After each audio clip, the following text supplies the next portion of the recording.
हरिओम. भगवान आद्य श्री शंकराचार्य कृत श्रीकृष्णाष्टकम, योगदास श्री जयगणेश जोशी यांचे निरूपण. विधूत गोप शोचनम. गोपांचे दुःख नष्ट करणाऱ्या. विधूत गोप शोचनम. विधूत नष्ट करणे, गोप गोप गोपी, शोचनम दुःख. भगवान आद्य श्री शंकराचार्यांनी श्रीकृष्णाचा गोपांचे दुःख नष्ट करणारा असा विशेष म्हणून सांगितला आहे. येथे गोप याचा अर्थ गोप गोपी असा दोन्ही घ्यायचा आहे. श्रीकृष्ण गोपगोपींचे दुःख नष्ट करत असे, किंवा असेही आपण म्हणू शकतो की श्रीकृष्णाला पाहिल्यावर त्याच्या सहवासात गोपगोपी त्यांचे दुःख विसरत असत. श्रीकृष्ण गोपगोपींसाठी दुःख निवारण करणारा होता. श्रीकृष्ण त्यांच्यासाठी विसावा होता, विरंगुळा होता. त्याला पाहिल्यावर त्यांना प्रसन्न वाटत असे. त्यांचा सगळा शीण नष्ट होत असे. त्यांना श्रीकृष्णाची एक महाविलक्षण आंतरिक ओढ होती. त्यात नैसर्गिक प्रेम होते. शोचनम याचा अर्थ दुःख असा आहे, आणि त्यात गोपगोपींचे फक्त सांसारिक दुःखच सामावलेले नाही, तर त्यात त्यांचे वैचारिक आणि त्यामुळे मानसिक दुःखही सामावलेले आहे. गोपगोपी श्रीकृष्णावर स्वतःपेक्षाही जास्त प्रेम करत असत. त्यामुळे गोपगोपींना श्रीकृष्णाशिवाय चैन पडत नसे. कामधाम आटपून किंवा ते सोडून गोपगोपी श्रीकृष्णाला पाहिल्याशिवाय भेटल्याशिवाय राहत नसत. गोपींना श्रीकृष्णाचे वेड लागले होते. त्याच्यासाठी, त्याला उचलून घेण्यासाठी, त्याचे सर्वतोपरी लाड करण्यासाठी त्या आतुर असत, झुरत असत. यासाठी त्यांची आपापसात स्पर्धा लागलेली असायची. एखाद्या गोपीला श्रीकृष्णाचा सहवास जास्त मिळाला तर इतर गोपी त्या गोपीचा मत्सर करत असत.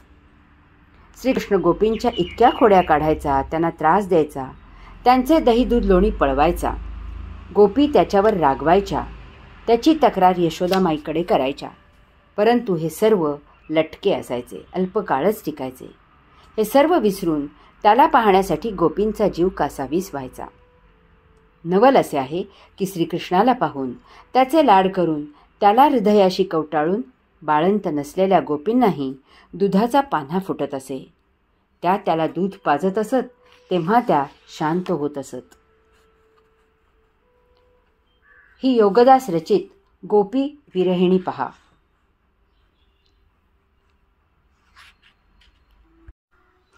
उषक्काल होता गाई गुरांचा हंबरा, सुखवितयांना घालुनी दाणा चारा. वासरा पाजुनी काढी कासंडी दुग्धधारा, शिण येता झणी जाई नंदाच्या द्वारा. पाहे कान्ह्या भोवती गोपींचा गघेरा, निराश मनी जड पाऊली आले घरा. भोजन करुनी अंगणी घाली ये रझारा, तुला पाहण्या जीव कसा झाला अधीरा. तुझे मधुर हास्य हाची माझा ठेवा, तुझे मुख कमल हाची माझा विसावा. तुला घेऊनी येण्या काय करू कावा, तुला पाजल्या विण कसा जाईल शिणवा. आता ही योगदास रचित गवळण विरहिणी पहा. चल ग सखे जाऊ मथुरेच्या बाजाराला, दही दूध लोणी द्रव्य कापड दागिन्याला. काय विकू काय आणू दोष माझ्या नशिबाला, गेले देवळी केले साफ दही दूध लोण्याला. थांब सखे तू एकटीच पाहशील कान्ह्याला, मज ओढ लागली पाहण्या त्या चित्त चोराला. गालगुच्चा घेऊ अद्दल घडवू त्याला बाडाला, नको सखे दुखेल कळवळेल आपुल्याला. वेस संपली कसा नाही आला वाट अडवण्या, आतुरले तन मन लोचन त्याला पाहण्या. मीच बाई दुष्ट अभागी लावली यशोदे कळी, कोंडून घातले की बांधून ठेविले उखळी. चल लवकर माघारी नाही बाजारी घाई, चल पटापट नंदा घरी विनवू यशोदाई. चुकले आमुचे वृथाळ घेतला कान्हाई, सोड नंदलाल पाहू दे आमुची कृष्णाई. सोड नंदलाल पाहू दे आमुची कृष्णाई. श्री योगदास रचित अजून एक गोपविरहिणी पाहू. कान्ह्या कान्ह्या झणी ये तयार होऊनी, कान्ह्या कान्ह्या ये तयार होऊनी, जाऊ गोवर्धनी गाई गुरे आणू चारुनी. पावा वाजवुनी नृत्य करू बेधुंद होऊनी, थकले गोप हाकानी साद घालुनी. कान्ह्या कान्ह्या वाट पाहते यमुना वृंदावनी, तिला रिझवू सूर पारंब्या विटी दांडू खेळुनी. तिला सुखावू ढवळुनी काढू सूर मारुनी, निराश झाले रडू लागले गोप वाट पाहुनी. काय सांगता कान्ह्या बांधी उखळी यशोदाई, अशी कशी हे निष्ठुर कठोर यशोमाई. रुदन करुनी हंबरडा फोडती गोप गाई, यशोमाई सोड आमुच्या कान्हाही कृष्णाई. श्रीकृष्ण गोकुळी आल्यापासून गोकुळावर ऋतूंची विशेष मर्जी झाली होती. यामुळे गोकुळी चारा पाणी दूध दुभते अशी सर्व प्रकारे सुबत्ता झाली होती. श्रीकृष्णाला ठार करण्यासाठी आलेल्या प्रत्येक राक्षसाला बाळ असलेल्या श्रीकृष्णाने ठार मारले असल्यामुळे भयभीत झालेल्या कंसाने गोकुळवासियांना त्रास देणे बंद केले होते. गो याचा अर्थ इंद्रिये असाही आहे. इंद्रियांना दुःख का होते? कारण इंद्रियांना येथील प्रत्येक सुख तेही कायम करता आणि अमर्याद हवे असते. ते तसे मिळत नाही किंवा ते कमी मिळते किंवा मिळालेले नष्ट होते आणि यामुळे इंद्रियांना दुःख होते. हे असे सुख मिळणे तर कोणालाही केवळ अशक्य आहे.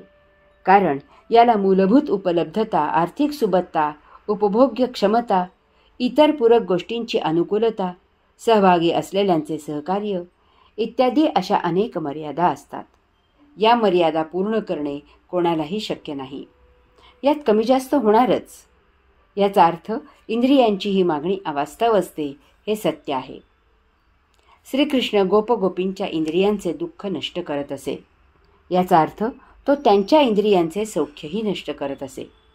यामुळे गोपगोपींना सुखदुःखातीत आनंद मिळत असे. गोपगोपी काही योगी किंवा योगिनी नव्हते. तरीही अध्यात्म न समजता उमजता तमाम गोपगोपी सुखदुःखातीत जीवनाचा आनंद घेत असत. कारण आनंद सुखदुःखाप्रमाणे बाह्य गोष्टींमधून निर्माण होत नाही. तो आतून अंतःकरणामधून निर्माण होतो. अंतःकरणात वैचारिक आणि मानसिक समाधान आणि तृप्ती असेल तर यामुळे जसे जितके असेल त्यात समाधान आणि तृप्ती असायची स्वभावतःच वृत्ती निर्माण होते. जीवनात तक्रार करायची वृत्तीच नष्ट होते. यासाठी जे मानसिक समाधान आणि तृप्त असल्याची भावना असावी लागते ती गोपगोपींना आकर्षक रूप असलेल्या श्रीकृष्णामुळे, त्याच्या लोभस सहवासामुळे, त्याच्या स्वच्छंद व्यक्तिमत्वामुळे, त्याच्या मुखावर सदा स्मितहास्य असल्यामुळे प्राप्त झाली होती. त्याला पाहून त्यांचाही तोच स्वभाव झाला होता. आंतरिक ओढ आणि प्रेम याची शिकवण श्रीकृष्णाने गोपांना दिली. अगदी गरिबातील गरीब, झोपडीत राहणारे, मोलमजुरी करणारे पती पत्नी जर एकमेकांवर जीवापाड प्रेम करत असतील, त्यांची एकमेकांवर नितांत श्रद्धा असेल तर इतरांच्या दृष्टीने तशा त्या तुटपुंज्या संसारातही ती दोघे फार मोठ्या समाधानात जीवन जगतात. कारण त्यांना बाह्य गोष्टी गौण असतात. ती दोघे एकमेकांना त्यांच्या सहवासाला जास्त महत्त्व देतात. नैसर्गिक आंतरिक ओढ आनंदासाठी, जीवनासाठी महत्त्वाची आहे. त्यासाठी वैभव महत्त्वाचे नाही. बालपणी गोपांना शिदोरीचा काला करून तो समसमान वाटून खायचा अशी शिकवण देऊन तृप्ती आणि समाधानाचा, समतेचा, एकमेका सहाय्य करू हा पहिला धडा श्रीकृष्णाने गोपांना गिरवायला दिला. याचा परिणाम बालादपि सुभाषितम ग्राह्यम या न्यायाने मोठ्यांवरही झाला. यात काहीही संशय नाही. जातपात, उच्च नीच, श्रीमंत गरीब इत्यादीचे सावट गोकुळावर नव्हते. कितीही मोठी संकटे आली तरी शोक न करता, न घाबरता, निराश न होता एकजुटीने, धैर्याने सर्वतोपरी त्याचे पारिपत्य करावे, दुष्टांविरुद्ध ठाम उभे राहावे ही शिकवण श्रीकृष्णाने त्याच्या स्वतःच्या आचरणामधून गोपांना दिली.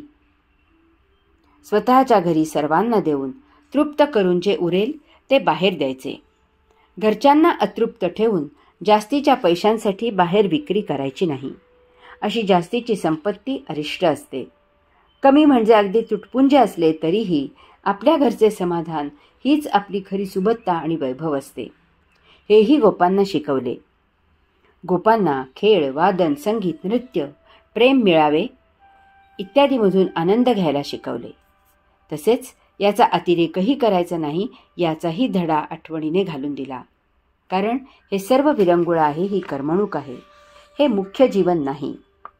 जेथे याचा अतिरेक होतो तेथे लवकरच ज्ञान, विज्ञान, संपत्ती, वैभव, पराक्रम, संस्कृती, पावित्र्य, स्वातंत्र्य इत्यादी पाठ फिरवतात.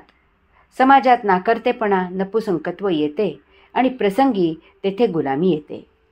आपला इतिहास याचा साक्षी आहे. दुर्दैवाने याचे आपण शिकारी झालो होतो आणि सुदैवाने यामधून बाहेर पडलो. आज आता परत तीच परिस्थिती पुन्हा इथे येते की काय अशी भीती निर्माण झाली आहे. कारण आज आपण खेळ, नाचगाणी, अन्य करमणूक, त्यांचे उत्तान विषय, प्रदर्शन, राजकारण इत्यादींना अवास्तव महत्त्व देऊ लागलो आहोत. आज तरुणाईत लोकप्रियता कशाला आहे त्यावरून हे स्पष्ट होते. हेच भावी कर्ते होणार आहेत ही सुरुवात आहे. याचा ब्रह्म राक्षस पुढे दबा धरून बसला आहे. तो केव्हा डाव साधेल याची वाट पाहणे धोकादायक आहे. यास्तव श्रीकृष्णाचे भजन करावे. भगवान आद्य श्री शंकराचार्य गोपांचे दुःख नष्ट करणाऱ्या श्रीकृष्णाला नमन करत आहेत. पद्मलोचनम, कमळाप्रमाणे नेत्र असलेल्या. पद्मलोचनम, पद्म म्हणजे कमळ. भगवान आद्य श्री शंकराचार्यांनी श्रीकृष्णाचे कमळाप्रमाणे नेत्र होते असे त्याचे वैशिष्ट्य म्हणून सांगितले आहे.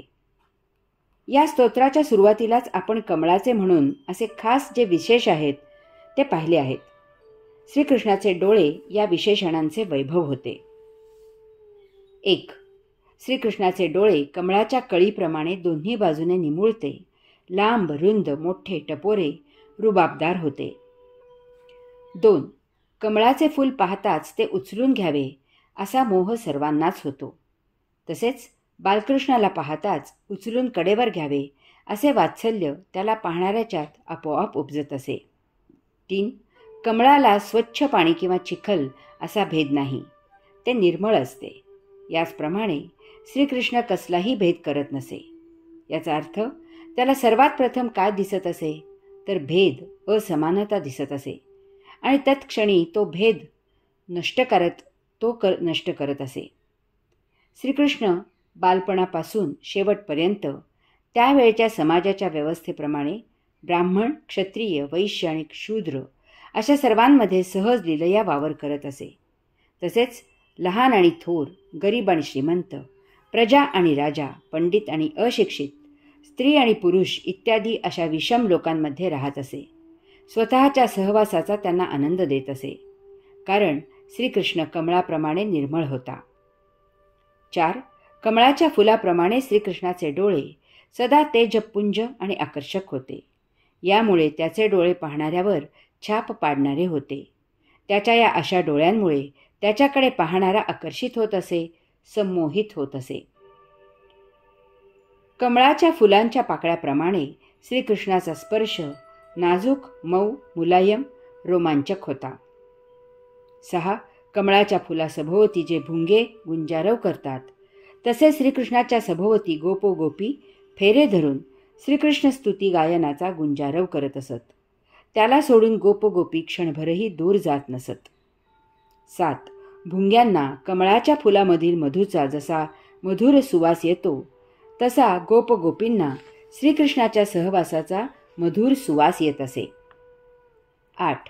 भुंग्यांना जसा कमळाच्या फुलामधील मंजिऱ्यांचा लोभ असतो तसा गोपगोपींना श्रीकृष्णाच्या गोड, मधुर परंतु स्मितहास्याचा लोभ होता. 9. भुंग्यांना जसे कमळाच्या फुलाच्या बहुविध रंगसंगतीचे आकर्षण असते तसेच गोपगोपींना श्रीकृष्णाच्या बहुरंगी सर्वसमावेशी लोभस स्वभावाचे आकर्षण होते. 10. सूर्यास्ताला कमळाच्या मिटल्या फुलात जर भुंगा अडकला तर त्यामधून बाहेर येणे त्याला अशक्य होते.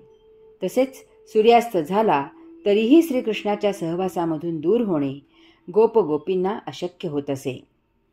कमळाचे फूल पाहताच जसे ते उचलून घ्यावे, त्याचा मंद सुगंध घ्यावा, त्याला रुबाबदारपणे हातामध्ये मिरवावे असे वाटते, तसे श्रीकृष्णाला पाहताच त्याला उचलून घ्यावे, त्याचा मुका घ्यावा, त्याला कडेवर घेऊन गोकुळभर हिंडवत राहावे निर्वावे असे गोपगोपींना वाटत असे. 12.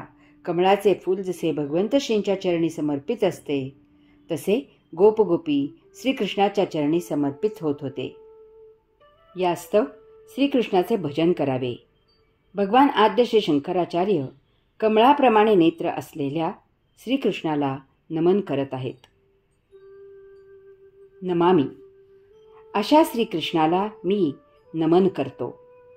भगवान आद्य श्री शंकराचार्य म्हणतात की मनस्वी असणाऱ्या, मनाचा गर्भहरण करणाऱ्या, टपोरे परंतु चंचल नेत्र असलेल्या, गोपांचे दुःख नष्ट करणाऱ्या, कमळाप्रमाणे नेत्र असलेल्या श्रीकृष्णाला मी नमन करतो. करारविंद भूधरम. कमळाप्रमाणे असलेल्या हातांवर भूधारण करणाऱ्या. करारविंद भूधरम. कर अरविंद, भू धरम. अरविंद म्हणजे कमळ. भगवान आद्य श्री शंकराचार्यांनी कमळाप्रमाणे असलेल्या हातावर श्रीकृष्णाने भू धारण केली हा त्याचा विशेष म्हणून सांगितला आहे. यात काही पैलू पाहण्यासारखे आहेत. 1. गोवर्धन पर्वताचा संदर्भ. ओवीतील या ओळीला श्रीकृष्णाने करंगळीवर उचललेल्या गोवर्धन पर्वताचा संबंध आहे हे सर्वश्रुत आहे.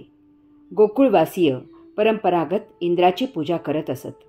श्रीकृष्णाने ती प्रथा बंद करून गोवर्धन पर्वताची पूजा सुरू केली.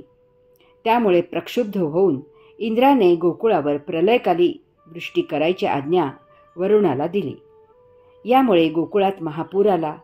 श्रीकृष्णाने प्रलय थांबेपर्यंत सलग 7 दिवस गोवर्धन पर्वत करंगळीवर उचलून धरला आणि त्याखाली गोकुळवासियांचे संरक्षण केले. श्रीकृष्णाची बोटे म्हणजे कमळाच्या फुलांच्या पाकळ्या आहेत.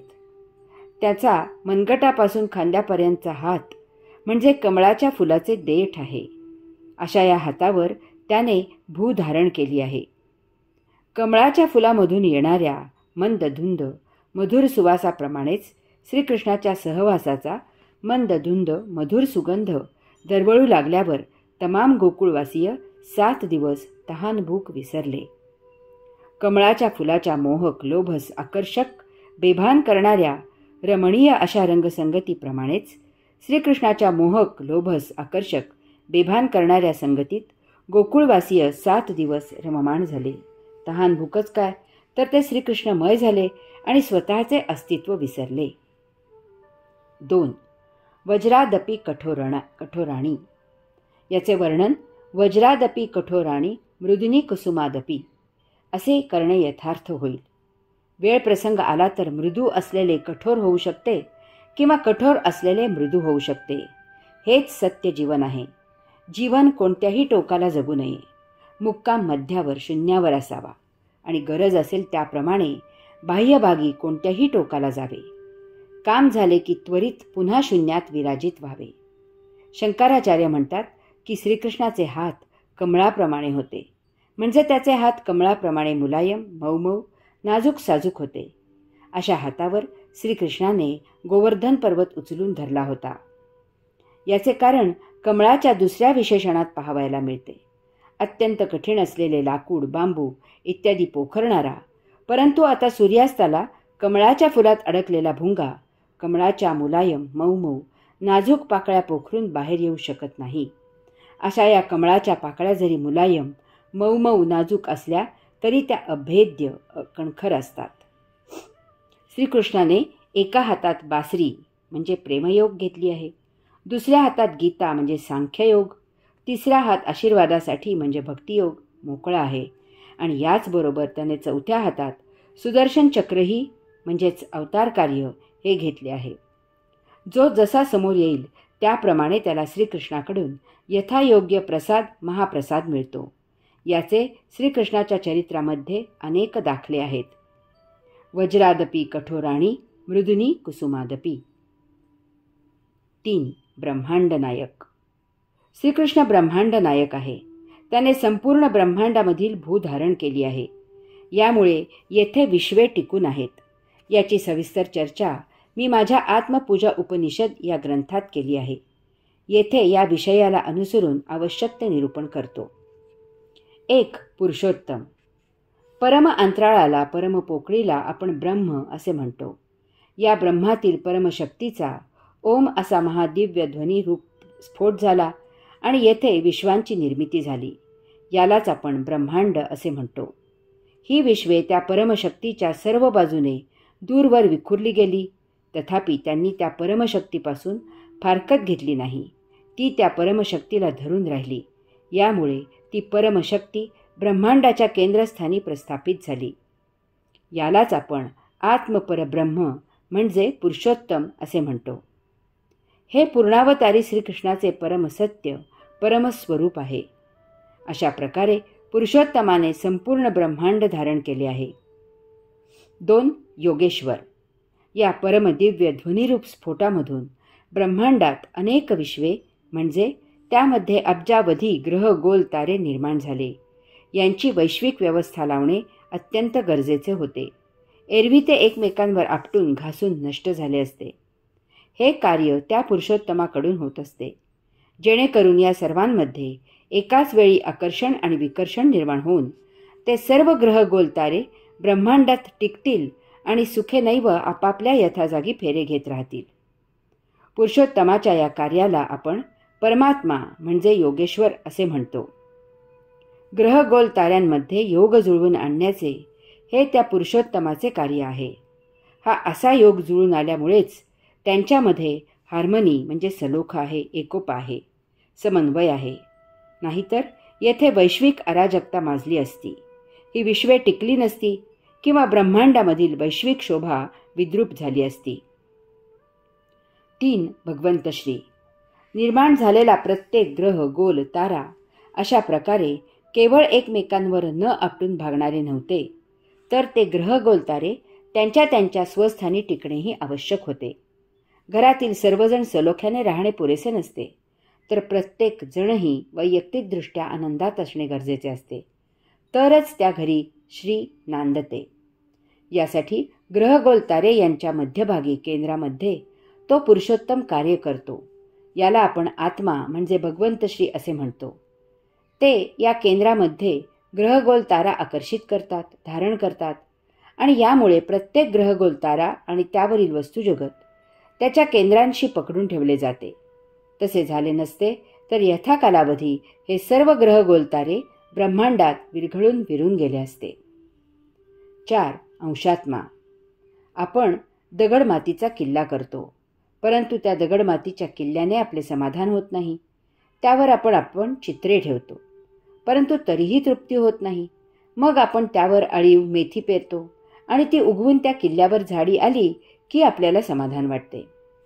याप्रमाणे अशा या अब्जावधी ग्रहगोल ताऱ्यांपैकी काही ग्रहांवर सजीव सृष्टी असावी असे आत्मपरब्रह्म पुरुषोत्तमाला वाटले असावे. त्याने काही ग्रहांवर पंचमहातत्वे निर्माण केली. त्यामधून स्वतःच्या अंशासभोवती देह धारण केला. पुरुषोत्तमाच्या या कार्याला आपण अंशात्मा म्हणजे श्रीकृष्ण असे म्हणतो. यामुळे तेथे सजीव सृष्टी निर्माण झाली. त्यात वनस्पती आणि प्राणी असे प्रामुख्याने लक्षावधी जीव निर्माण झाले आणि मग पुढे त्यात अब्जावधी जीव निर्माण झाले.